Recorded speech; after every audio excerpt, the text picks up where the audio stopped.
Di video kali ini, aku akan menceritakan tentang pembulian yang terjadi di lingkungan sekolah. Ada penindasan fisik maupun penindasan psikologis yang diderita korban. Penindasan fisik di mana pelaku menyakiti secara fisik, seperti menendang, meninju, menjambak, dan sebagainya. Kalau penindasan psikologi berdampak pada mental yang bisa menyebabkan trauma psikologis, takutan, depresi, kecemasan, atau stres. Nah, cerita ini diawali saat ada seorang lelaki yang terkucilkan oleh teman-temannya yang lain karena dirinya pendek, hitam, dan tak begitu bersih. Dia bernama Erik. Teman-temannya itu kerap mengejek dan melakukan tindakan kasar pada Erik. Padahal Erik tak melakukan apapun yang merugikan mereka.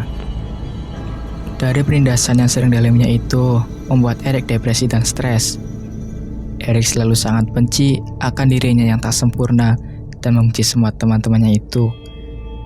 Merasa dirinya tak berguna, tak berharga, dan berpikir kalau untuk apa dia dilahirkan kalau hanya untuk ditindas. Dalam hati Erik. Setelah tak tahan dengan tekanan yang dialaminya, Erik memutuskan untuk mengakhiri hidupnya. Tapi tiba-tiba ada suara misterius yang berbisik dari telinganya. Suara itu mencegah Erik untuk bunuh diri dan menawarkan sesuatu. Dia adalah wanita yang sangat menyeramkan tepat di belakang Erik.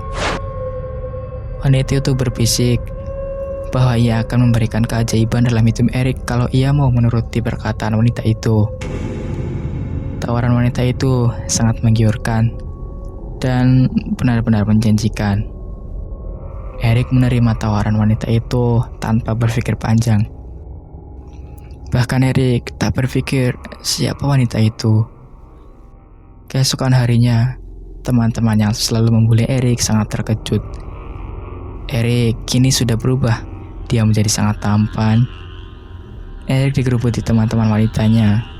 Hingga Erik yang tadinya baik berubah menjadi sombong. Siapa sangka dalam waktu satu malam wajah Erik berubah menjadi tampan tanpa perawatan apapun.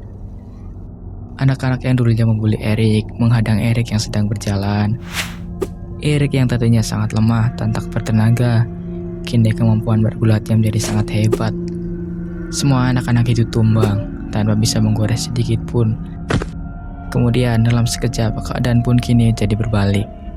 Meski mereka tak berani mengganggu Erik, tak ada henti-hentinya Erik untuk membuli anak-anak yang tadinya menindasnya. Setiap hari terus dan terus dilakukannya. Sampai satu dari mereka ada yang keluar dari sekolah karena takut ditindasnya. Tak ada satupun yang berani membuli Erik. Sudah sampai separah itu pun, Erik merasa belum puas. Hingga akhirnya Erik merencanakan hal jahat.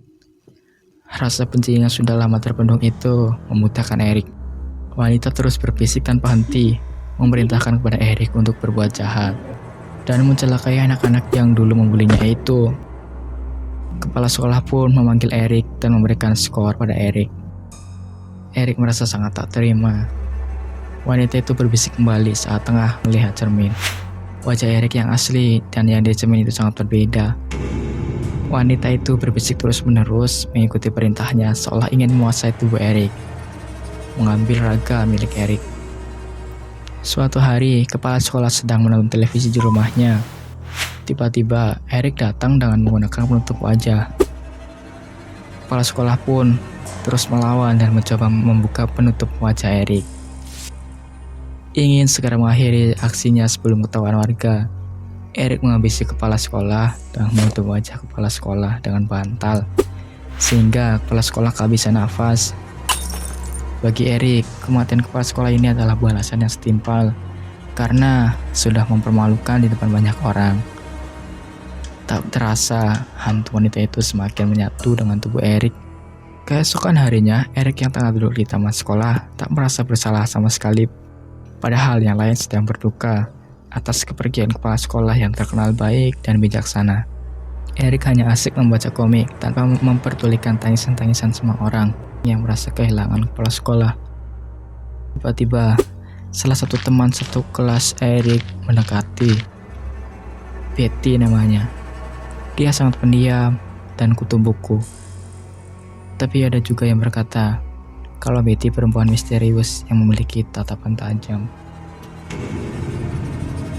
Sebelum Betty selalu memperhatikan Eric, entah sebelum atau sesudah tampan.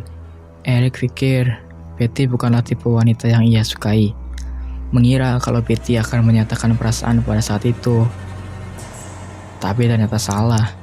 Justru dengan anehnya, Betty memperingatkan Eric untuk tidak mengikuti kata-kata wanita jahat yang menempel di punggungnya. Mendengar hal itu, Eric sangat terkejut dan menatap Betty dengan tatapan kebencian. Kenapa Betty bisa melihat wanita itu? Padahal selama ini tak ada satu orang pun yang bisa melihatnya. Bagi Eric, wanita itu adalah penyelamat hidup Eric, yang tadinya hanya jadi orang biasa yang ditindas seenaknya. Walaupun Eric tak sadar kalau dirinya sudah dikendalikan wanita jahat itu, tapi bagi Eric tetap wanita itu penyemangat hidupnya. Hingga suatu waktu, saat Betty menuju toilet, Eric mengikutinya. Sampai di depan gedung, Eric memojokkan Betty. Tanpa berpikir panjang, segera Eric membawa besi panjang dan mendekati Betty. Tapi entah kenapa Betty tampak tenang saja. Padahal Eric membawa besi itu sudah menjadi ancaman. Saat hendak Eric menyerang Betty, Betty mengguyur Eric dengan air putih. Eric sangat kesakitan seolah tubuhnya terbakar. Air itu hanya air biasa, tapi terasa seperti panas saat diguyurkan ke punggung Eric. Itu adalah air suci, dan ternyata memang benar. Eric telah menyatu dengan hantu wanita jahat itu. Betty dan teman-teman agen rahasia pemburu hantu itu mulai bereaksi. Mereka mengurung Eric di dalam tabung raksasa di dalam gudang. Dari atas terus diguyurkan air. Meski Eric menjerit merontak kesakitan, Betty dan teman-temannya terus melanjutkan pengguyuran. Karena ini demi kebaikan Eric sendiri. Seperti halnya muntah, tapi muntahan itu yang dikeluarkan bukan makanan, melainkan hantu wanita jahat itu. Dia keluar dari tubuh Eric dengan jeritan, sakit, dan sangat sakit. Wanita itu menampakkan dirinya, dan dia sangat amat menyeramkan. Tubuhnya sangat kurus, hampir hanya terlihat seperti tulang belulang saja.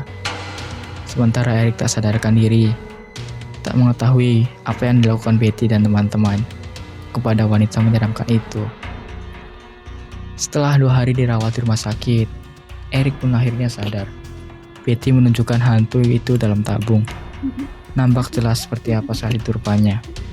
Eric shock melihatnya, karena selama ini hidupnya telah dikendalikan oleh hantu wanita ini. Eric masih dalam perawatan intensif, karena luka psikologi dan luka fisiknya lumayan parah.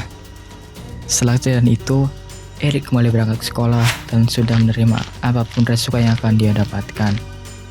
Entah dibully kembali, diskors, atau apapun itu, Eric memberanikan diri meminta maaf pada anak-anak yang membulinya. Tapi siapa sangka, mereka malah menjadi berteman karena sudah mengerti bahwa dibully itu bukanlah hal yang menyenangkan. Demikian ceritaku. Terima kasih dan sampai jumpa.